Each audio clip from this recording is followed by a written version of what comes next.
I'm leaving. Thank you. Yes yes సోదరిమణి చాలా బాధ తప్త హృదయాలతో మాట్లాడుతోంది.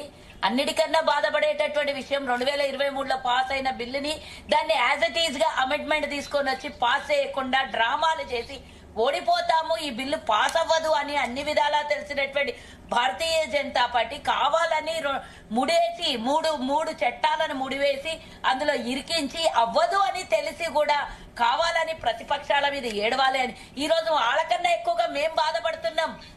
543 సీట్లు డివైడెడ్ బై 33% ఉమెన్ రిజర్వేషన్ వస్తుంది అని మేమందరం కూడా 1000 కళ్లతో ఎదురు చూసే వాళ్ళు సడన్ గా ఉటిన నెల రోజుల నుంచి దీన్ని మేము 850 సీట్లకు తీసుకొని వెళ్తాము, ఇది డీలిమిటేషన్ తీసుకొని వస్తాము అని చెప్పినప్పటి నుంచి అందరికీ సౌత్ ఇండియా వాళ్ళకి అందరికీ జరుగుతున్న అన్యాయం అని ఒక పక్కన అది కొట్లాడాలా, ఒక పక్కన ఇది కొట్లాడాలని సంక్షోభంలో ఉన్నటువంటి మహిళలందరము అన్యాయం అయిపోయినటువంటి రోజుగా పరిగణించుకోకుండా ఇది కాంగ్రెస్ చేసింది, ప్రతిపక్షాలు చేసినాయి. అసలు ప్రతిపక్షాలకి ఈ బిల్లుకి ఏం సంబంధం అండి? ఈ బిల్లుకి అందరు ఆమోదం తెలిపారు కదా 23లో.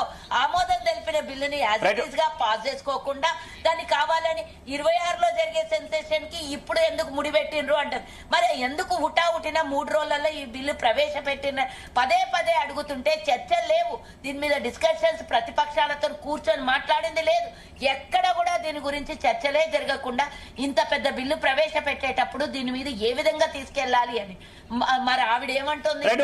సుజాత్ గారు నేను మళ్ళీ మీ దగ్గరకు వస్తాను. ప్రస్తుతం భారత ప్రధానమంత్రి